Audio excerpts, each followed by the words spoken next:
कभी आपने ये महसूस किया है कि आपके पास सत्य हो, विवेक हो, धर्म हो, फिर भी आपको बार बार ये एहसास कराया जाए कि आप इस व्यवस्था के भीतर होकर भी इसके हिस्से नहीं हैं।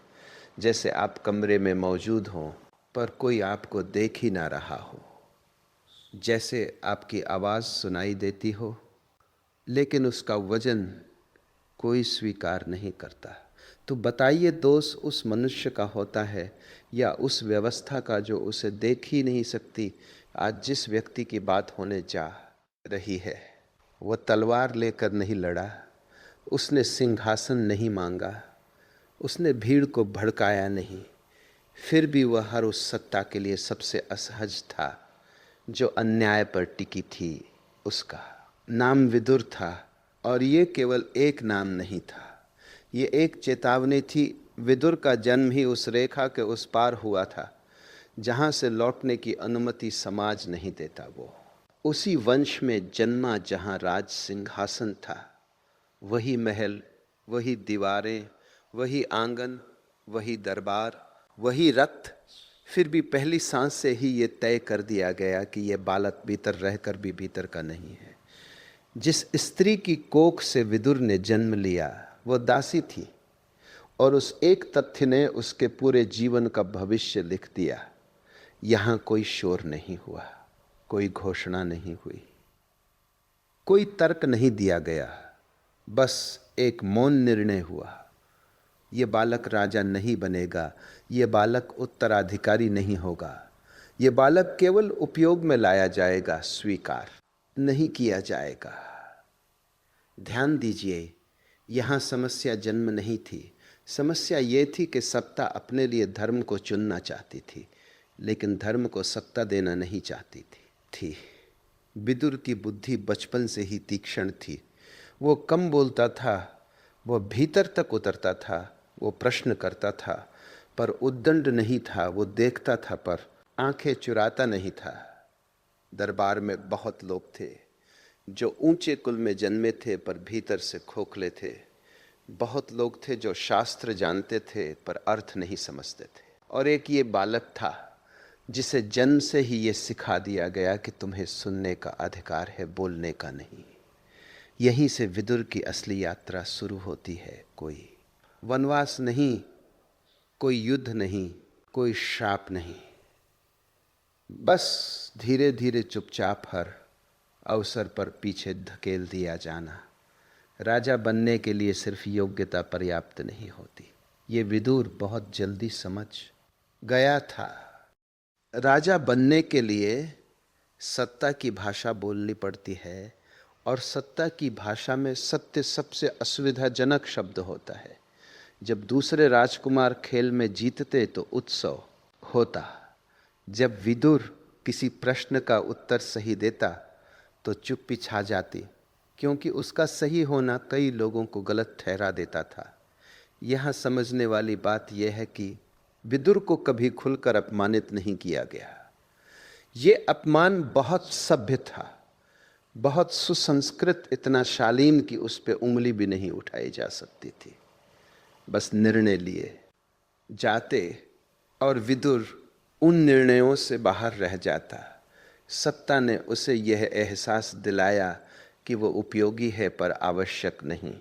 और यही सबसे खतरनाक स्थिति होती है किसी भी सच्चे व्यक्ति के लिए। विदुर ने कभी विद्रोह नहीं किया, क्योंकि वो जानता था कि विद्रोह भी कई बार सत्ता की ही भाषा बोलता है। उसने दूसरा रास्ता चुना, समझने का, देखने का और समय आने पर बोलने का। उसके भीतर एक अजीब सी स्थिरता थी। वो उन लोगों जैसा नहीं था जो अधिकार ना मिलने पर कटु हो जाते। वो कटु नहीं हुआ वो, और स्पष्ट होता गया। ये भी याद रखिए कि विदुर को शिक्षा दी गई थी, उसे ज्ञान से वंचित नहीं किया गया, क्योंकि सत्ता को बुद्धिमान सलाहकार चाहिए होते हैं। लेकिन उसे ये भ्रम था कि बुद्धि को नियंत्रित किया जा सकता है। यही भ्रम आगे चलकर महाभारत की नींव बना। विदुर को बार बार ये दिखाया गया कि वह सीमा में रहे, कि वो अपनी हैसियत पहचाने, की वह सलाह दे पर निर्णय ना ले, कि वो धर्म बताए पर उसका मूल्य ना मांगे। और विदुर ये सब देख रहा था शांत आंखों से। गहरी समझ के साथ वो जानता था कि उसका संघर्ष किसी एक व्यक्ति से नहीं है, उसका संघर्ष एक पूरी मानसिकता से है। उस मानसिकता से जो जन्म को मूल्य मानती है और कर्म को नहीं। यहीं से ये कहानी केवल महाभारत की नहीं रहती, ये हर उस समय की हो जाती है जहाँ सही व्यक्ति को किनारे रखा जाता है, क्योंकि वो सही है। विदुर ने कभी ये नहीं पूछा कि मुझे क्यों नहीं, उसने ये पूछा कि ये व्यवस्था किसे चुन रही है। और जब कोई व्यक्ति ये प्रश्न पूछने लगता है तब वो खतरनाक हो जाता है। बिना हथियार के, बिना नारे के, बिना शोर के। यही कारण है कि विदुर को जीवन भर भीतर रखा गया, पर केंद्र से दूर उसे देखा गया, पर अपनाया नहीं गया, उसे सुना गया। और ये सब बहुत योजनाबद्ध था। धर्म जब सत्ता के पास जाता है तो सत्ता उसे एक औजार की तरह देखती है, और जब धर्म स्वयं खड़ा होता है तो सत्ता उसे खतरे की तरह पहचान लेती है। विदुर इसी खतरे का नाम था। बहुत कम लोग ये समझते हैं कि विदुर को धर्म का अवतार कहने का अर्थ क्या है। ये कोई चमत्कार की घोषणा नहीं थी, ये कोई देवता नहीं थी, ये एक संकेत था। संकेत इस बात का कि यह व्यक्ति न्याय को अपने लाभ के लिए नहीं, अपने अस्तित्व की तरह जीता है। धर्मराज यम का नाम सुनते ही लोगों को दंड मृत्यु भय याद आता है, लेकिन यम का असली स्वरूप दंड देने वाला नहीं, निर्णय देने वाला है। वह किसी का पक्ष नहीं लेता, वह केवल कर्म देखता है। विदुर में यही बात सबसे अधिक असहज करने वाली थी। वो न कौरव था न पांडव, वो किसी गुट का नहीं था, वो केवल धर्म का था। और यही कारण था कि वह किसी का अपना नहीं बन सका। धृतराष्ट्र विदुर को सुनते थे ध्यान से, गंभीरता से, लेकिन मानते नहीं थे, क्योंकि मानने का अर्थ होता है अपने पुत्र के विरुद्ध खड़ा होना। और सत्ता अक्सर अपने ही बनाए पाप से आंखें नहीं मिला पाती। विदुर जब बोलते थे तो उनकी बातों में क्रोध नहीं होता था, नहीं कटुता। उनके शब्द ठंडे होते थे पर भीतर से जलाते थे, क्योंकि वे सीधे कारण की ओर इशारा करते थे, परिणाम की ओर नहीं।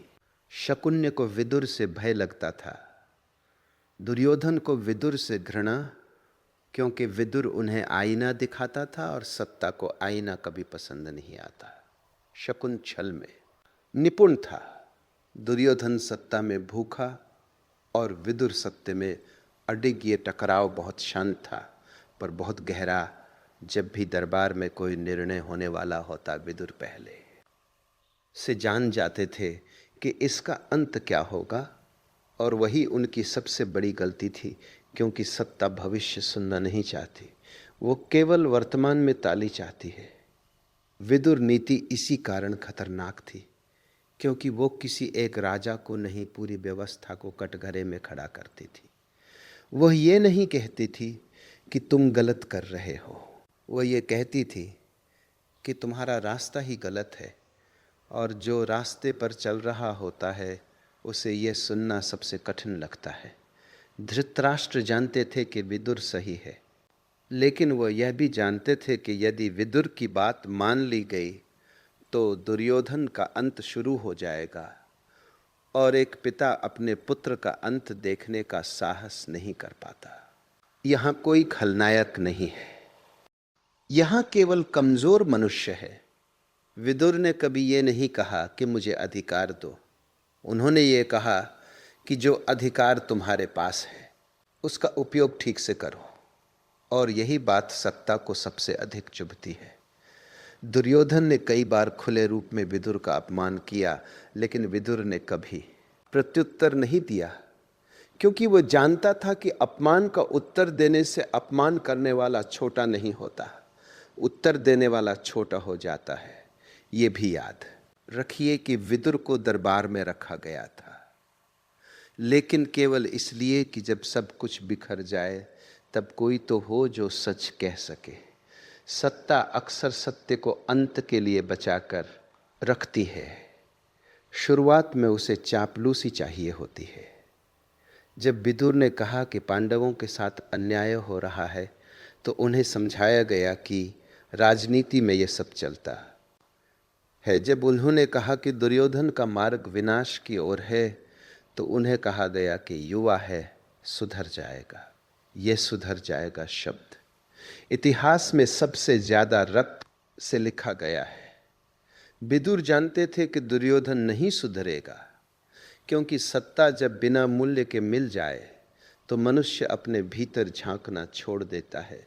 यहाँ विदुर अकेले पड़ते जा रहे थे। धीरे धीरे बिना किसी शोर के भीष्म मौन थे, द्रोण मौन थे, कृपाचार्य मौन थे, क्योंकि उनके मौन के पीछे भी कारण थे। कर्तव्य, क्षण, भय और सुविधा, और विदुर अकेले बोलते रहे। ये बोलना विद्रोह नहीं था, ये एक कर्तव्य था। लेकिन सत्ता कर्तव्य को तभी तक सहन करती है जब तक वो उसे चुनौती ना दे। यहीं से विदुर दरबार के लिए बोझ बनते गए, उपयोगी बोझ। लेकिन बोझ, ध्यान दीजिए, विदुर को कभी हटाया नहीं गया, क्योंकि हटाने से उनकी बात सच सिद्ध हो जाती। उन्हें बस अनसुना किया गया, और किसी भी सच्चे व्यक्ति के लिए अनसुना किया जाना सबसे गहरा अपमान होता है। विदुर जानते थे कि उनका अंत क्या होगा, न वनवास न मृत्यु, बल्कि एक शांत उपेक्षा। और यही उन्होंने स्वीकार किया, क्योंकि उनके लिए धर्म का अर्थ परिणाम नहीं था। धर्म का अर्थ सही स्थान पर खड़े रहना था। जिस दिन सभा में द्रौपदी को खींच कर लाया गया, उस दिन केवल एक स्त्री का अपमान नहीं हुआ था, उस दिन पूरे राज्य का चरित्र नग्न हुआ था। और उस नग्नता को सबसे पहले जिसने देखा वह विदुर था। उस सभा में बहुत लोग थे, युद्ध जीतने वाले थे, शास्त्र जानने वाले थे, गुरु थे, पितामह थे। लेकिन उस दिन उन सब की आंखों में एक समान धुंध थी। धुंध सुविधा की, धुंध भय की, धुंध उस सत्य की जिसे देखकर भी न देखने का अभ्यास हो चुका था। जब द्रौपदी को खींचा गया तब विदुर चौंके नहीं, क्योंकि जो व्यवस्था भीतर से सड़ चुकी हो उससे ऐसी ही दुर्गंध आती है। वो जानते थे कि ये क्षण आने वाला था, क्योंकि अन्याय जब वर्षों तक जमा होता है तो एक दिन वो अश्लील रूप में फूटता है। विदुर ने उस दिन ऊंची आवाज में कुछ नहीं कहा। उनके शब्द तीखी नहीं थे, वे क्रोधित नहीं थे, वे बस स्पष्ट थे। उन्होंने पूछा था, क्या जिस सभा में नारी का सम्मान नहीं वो सभा कहलाने योग्य है? क्या जिस राज्य में धर्म मौन है वह राज्य कहलाने योग्य है? ये प्रश्न तलवार से अधिक धारदार था, क्योंकि इसका उत्तर किसी के पास नहीं था। भीष्म ने आंखें झुका ली, द्रोण ने मौन चुन लिया, कृपाचार्य ने शास्त्रों में शरण ली, और धृतराष्ट्र ने अंधे होने का सहारा लिया। ध्यान दीजिए, ये सब बुरे लोग नहीं थे, ये सब कमजोर लोग थे। कमजोरी तब अपराध बन जाती है जब वो अन्याय के सामने मौन धारण कर ले। विदुर ने उस मौन को देखा, और पहली बार उन्हें स्पष्ट हुआ कि यह युद्ध कौरव और पांडव के बीच नहीं है, यह युद्ध साहस और सुविधा के बीच है। द्रौपदी की पुकार केवल एक स्त्री की पुकार नहीं थी, वह धर्म की आखिरी पुकार थी। और उस पुकार पर सबसे पहले जिसने प्रतिक्रिया दी वह सत्ता नहीं थी, वह एक उपेक्षित व्यक्ति था। विदुर ने उस दिन कहा था कि ये सभा आज अपने ही हाथों से अपने विनाश की नींव रख रही है, ये कोई सांप नहीं था। ये एक गणना थी, लेकिन सत्ता गणना सुनना नहीं चाहती, वो केवल जीत सुनना चाहती है। दुर्योधन उस दिन हंसा, क्योंकि उसे लगा कि उसने सबको झुका लिया है। लेकिन विदुर जानते थे कि जिस दिन कोई सत्ता हंसते हुए अन्याय करती है, उस दिन उसका अंत निश्चित हो जाता है। उस सभा के बाद कुछ बदला नहीं, यही सबसे डरावनी बात थी। सब कुछ पहले जैसा ही चलता रहा, जैसे कुछ हुआ ही ना हो। और यही समाज की सबसे बड़ी चाल है भूल जाने की। विदुर नहीं भूले, वो जानते थे कि अब शब्दों का मूल्य समाप्त हो चुका है, क्योंकि जब शब्द सबसे जरूरी थे तब उन्हें सुना नहीं गया। यह वह बिंदु था जहां विदुर भीतर से बदल गए बाहर से। वही शांत व्यक्ति, वही सलाहकार, वही मंत्री, लेकिन भीतर से उन्होंने समझ लिया कि यह सत्ता अब सुधरने वाली नहीं। यहीं से विदुर का संघर्ष बोलने से हटकर खड़े रहने का हो गया। उन्होंने अब कम बोला, क्योंकि हर बार बोलने से सत्ता और निर्लज होती जा रही थी। मौन भी कभी कभी भाषा बन जाता है, लेकिन यह मौन डर का नहीं था। ये मौन उस व्यक्ति का था जो जान चुका है कि अब जो होगा उसे कोई रोक नहीं सकता। धृतराष्ट्र ने विदुर से कई बार पूछा, क्या अब भी कोई उपाय है? और हर बार विदुर ने एक ही बात कही, उपाय तब होता है जब समय पर सुना जाए। यह वाक्य किसी शास्त्र से नहीं आया था, यह अनुभव से निकला था। उस सभा के बाद विदुर दरबार में और भी अकेले हो गए, क्योंकि अब उनकी उपस्थिति सबको उस अपराध की याद दिलाती थी जिसे सब भूल जाना चाहते थे। सत्ता अपराध को याद दिलाने वालों को कभी पसंद नहीं करती। यहीं से विदुर का अंत शुरू नहीं हुआ, यहाँ से उनकी स्वतंत्रता शुरू हुई, क्योंकि उन्होंने भीतर ही भीतर सत्ता से संबंध तोड़ लिया था। अब वो वहाँ थे, लेकिन वहाँ के नहीं थे। ये वह अवस्था होती है जब मनुष्य बाहर से उपस्थित और भीतर से मुक्त हो जाता है। विदुर अब जानते थे कि उनका स्थान दरबार नहीं है, लेकिन उन्होंने अभी उसे छोड़ा नहीं था, क्योंकि कुछ सच्चाइयाँ अंत तक देखनी होती है। कुछ त्याग ऐसे होते हैं जिन्हें लोग हार समझ लेते हैं, और कुछ त्याग ऐसे होते हैं जिनसे सत्ता सबसे ज़्यादा डरती है। विदुर का दरबार छोड़ना दूसरे प्रकार का त्याग था, ध्यान दीजिए। अब वो केवल एक ढाल बन गई थी जिसके पीछे अधर्म छिप कर बैठ सकता था, और जब सत्य ढाल बन जाए तो उसका हट जाना जरूरी हो जाता है। इसलिए विदुर चले गए। कोई घोषणा नहीं, कोई शोर नहीं, कोई विदाई नहीं, बस एक दिन वो नहीं आए। धृतराष्ट्र को ये झटका लगा, क्योंकि पहली बार उन्होंने महसूस किया कि जो व्यक्ति कभी अधिकार नहीं मांगता था, वही व्यक्ति अब उनकी सत्ता को अस्वीकार कर चुका है। अस्वीकार करना सबसे बड़ा प्रहार होता है। दुर्योधन ने इसे अपनी जीत समझा।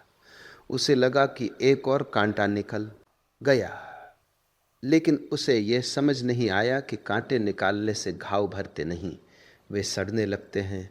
विदुर का जाना किसी को तुरंत नहीं खला, क्योंकि सत्ता को लगता है कि वो बिना धर्म के भी चल सकती है। लेकिन चलना और टिकना दो अलग बातें हैं।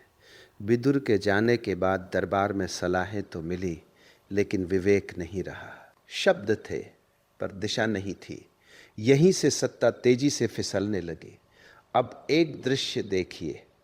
उसी समय उसी काल में कृष्ण कौरवों और पांडवों दोनों के लिए समान थे। वह चाहे तो राजमहल में ठहर सकते थे। सुविधा, वैभव, सम्मान सब उपलब्ध था।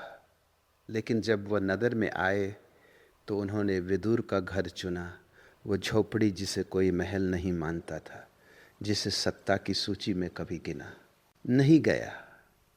कृष्ण ने वहाँ जाना चुना, जहाँ कोई सिंहासन नहीं था, लेकिन आत्मसम्मान था। विदुर ने कृष्ण का स्वागत किसी राजा की तरह नहीं किया, किसी मित्र की तरह भी नहीं। उन्होंने उन्हें एक मनुष्य की तरह स्वीकार किया, और यही सबसे दुर्लभ होता है। कथा में केले के छिलके की बात आती है, बहुत लोग उसे कथा समझकर आगे बढ़ जाते हैं, लेकिन उसका अर्थ बहुत गहरा है। विदुर की पत्नी ने प्रेम में फल के स्थान पर छिलका दे दिया, और कृष्ण ने उसे स्वीकार किया। यह कोई चमत्कार नहीं था, यह घोषणा थी। घोषणा इस बात की कि प्रेम में त्रुटि भी पवित्र होती है, और सत्ता में पूर्णता भी खोखली। उस दिन कृष्ण ने सारी दुनिया को ये दिखा दिया कि उन्हें किस प्रकार के मनुष्य के साथ बैठना है। राजमहल में नीति बनती है, झोपड़ी में चरित्र विदुर ने सत्ता छोड़ दी थी, लेकिन मूल्य नहीं छोड़े थे। और यही कारण था कि सत्ता उनके बिना आगे बढ़ गई, लेकिन धर्म उनके साथ ठहर गया। यहां एक बहुत कड़वी बात समझनी होगी। विदुर का जाना किसी को सुधार नहीं सका, क्योंकि सुधार की इच्छा सत्ता के भीतर होनी चाहिए। लेकिन उनका जाना इतिहास में दर्ज हो गया, क्योंकि यह एक प्रमाण था कि कभी कभी सही व्यक्ति का कर्तव्य सुधारना नहीं, हट जाना होता है। यह त्याग किसी संत का नहीं था, यह एक जागरूक व्यक्ति का निर्णय था, जिसने यह देख लिया था कि अब उसकी उपस्थिति अपराध को रोक नहीं रही, बल्कि उसे वैध बना रही है, और कोई भी सच्चा व्यक्ति ये भूमिका नहीं निभा सकता। विदुर ने सत्ता नहीं छोड़ी, उन्होंने उसके झूठे नैतिक आवरण को उतार दिया। और यही कारण है कि उनका जाना सत्ता के लिए सबसे गहरा अपमान था। युद्ध समाप्त हो गया था, ध्वज बदल गए थे, सिंहासन पर नए लोग बैठे थे, नगर में शंखनाद हुआ था, और ऐसा लग रहा था जैसे धर्म की विजय हो गई हो। लेकिन कुछ लोग ऐसे होते हैं जो विजय के समय दिखाई नहीं देते, क्योंकि वे कभी विजय के लिए जिए ही नहीं होते। महाभारत के बाद विदुर सत्ता के पास नहीं गए, ना बुलाए गए ना गए, और ये संयोग नहीं था, ये चयन था। पांडव सत्ता में आ चुके थे, धर्मराज स्वयं राजा थे। यदि कभी किसी को सम्मान मिलना चाहिए था तो वो विदुर थे, लेकिन विदुर नहीं आए। ये बात बहुत लोगों को अजीब लगती है। लोग पूछते हैं, जब अंततः सही की जीत हुई तो विदुर क्यों नहीं लौटे? क्योंकि ये मान लेना कि सत्ता बदलने से व्यवस्था बदल जाती है, सबसे बड़ा भ्रम है। सत्ता का चेहरा बदल सकता है, उसकी प्रकृति नहीं। विदुर ये जानते थे। उन्होंने वो सब देख लिया था जो सत्ता को जानने के लिए पर्याप्त होता है। उन्होंने देखा था कि सत्ता किसे सुनती है और किसे केवल सहन करती है। पांडव धर्मी थे, इसमें कोई संदेह नहीं, लेकिन सत्ता अब भी सत्ता थी, और विदुर उस बिंदु तक पहुंच चुके थे जहां उन्हें किसी भी सत्ता से कुछ लेना नहीं था। ये कोई वैराग्य नहीं था, ये थकान भी नहीं थी, ये स्पष्टता थी। जिस व्यक्ति ने जीवन भर सत्ता के भीतर रहकर सत्य की रक्षा की हो, वह एक दिन ये समझ लेता है कि सत्य को सत्ता की आवश्यकता नहीं। विदुर ने अपना जीवन किसी पद की प्रतीक्षा में नहीं बिताया था, इसीलिए उन्होंने युद्ध के बाद कोई पद स्वीकार नहीं किया। यहाँ एक बहुत कठोर बात समझनी होगी। सत्ता अच्छे लोगों का उपयोग करती है, लेकिन उन्हें कभी अपना नहीं बनाती। युद्ध से पहले विदुर आवश्यक थे, क्योंकि कोई तो था जो अंत आने की चेतावनी दे रहा था। युद्ध के बाद विदुर असुविधाजनक थे, क्योंकि अब जीत का उत्सव मनाया जाना था, और उत्सव में विवेक को आमंत्रित नहीं किया जाता। इसलिए विदुर चुपचाप किनारे हो गए। उन्होंने किसी आश्रम की स्थापना नहीं की, उन्होंने किसी पंथ की शुरुआत नहीं की, उन्होंने कोई उपदेश नहीं दिया। वे बस चले गए। कहाँ गए, इसका स्पष्ट वर्णन कहीं नहीं मिलता, और ये बहुत अर्थपूर्ण है, क्योंकि जो व्यक्ति पूरी व्यवस्था के विरुद्ध जीवन भर खड़ा रहा हो, उसका अंत भी व्यवस्था के बाहर ही होता है।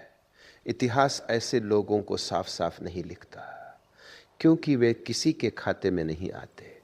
अब जरा अपने समय की ओर देखिए। आज भी हर संस्था में, हर व्यवस्था में, हर कार्यालय में एक विदुर मौजूद होता है। वो सबसे तेज नहीं बोलता, वो सबसे आगे नहीं बैठता, वह नारा नहीं लगाता, लेकिन जब वो बोलता है तो कमरे में असहजता छा जाती है। उसे कहा जाता है, तुम बहुत नकारात्मक हो, तुम हर बात में समस्या क्यों देखते हो, तुम व्यवहारिक नहीं हो, और धीरे धीरे उसे किनारे कर दिया जाता है। न निकाला जाता है, न अपनाया जाता है, बस अनदेखा कर दिया जाता है। ये आधुनिक विदुर है और यही सबसे बड़ा प्रश्न है। क्या सच्चा व्यक्ति कभी केंद्र में आ पाता है?